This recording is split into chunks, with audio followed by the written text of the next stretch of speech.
If it's 3 o'clock in the afternoon and your lunch is beside of you, what good is that going to do? If it's 3 o'clock in the afternoon, wouldn't you want your lunch to be inside of you to give you nourishment and refreshment? You see, we have to choose to receive this grace. We have to choose to apply it in our lives. It's there, absolutely. It's always there. God's actually trying to flood the earth with his love and his grace, but you and I have to choose to receive it and apply it to our lives. And that's what we mean by this word choose. So if we choose his grace and we choose to live out his grace and a relationship with him, it will refuel us. It will renew us. But if we choose hurriedness and we hurry, we'll endanger spending quality time with God so the replenishment and the renewal can take place.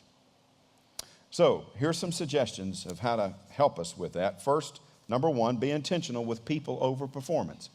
Be intentional with people over performance. Obviously, we've got goals in life that we need to hit. You've got sales goals at work or production goals at work, or if you're a student, you've got assignments, you've got tests, you've got GPAs, you've got measurements of goals. There's performance in most of life. That's okay. That in and of itself is not wrong or evil. What gets us in trouble, though, is if I choose performance over people. I'm so focused on the issue in front of me, I'm so focused on hitting the mark, I don't realize that it's people that either bless me, encourage me, replenish me, or they actually help me to achieve the goals.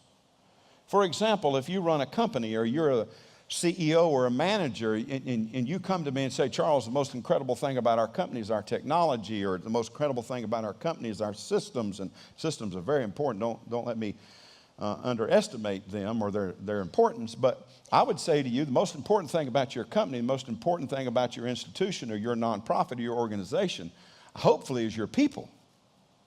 Because if you got good people, solid people, committed people, you can overcome all kinds of obstacles. You can work through all kinds of issues. You can eventually find the technology you need. You can eventually produce a better product, a widget or wadget.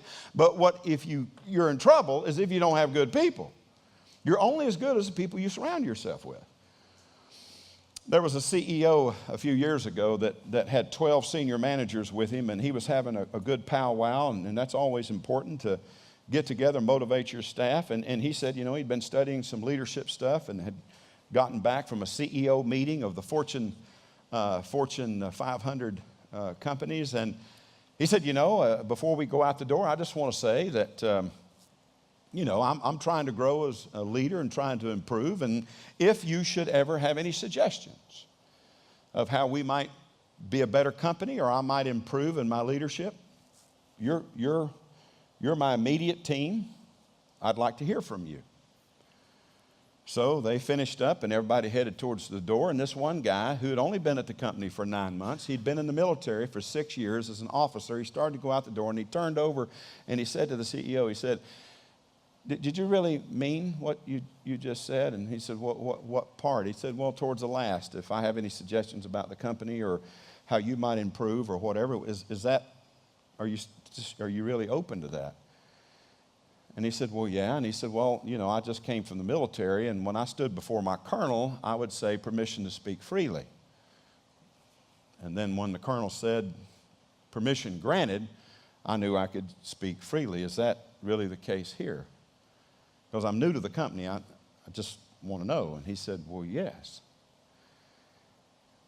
He didn't give him a statement, he just asked him a question. He said, do you know the names of my children? The CEO said, no, in fact, I don't even know how many kids you have. He just said, maybe that's a good place for us to start.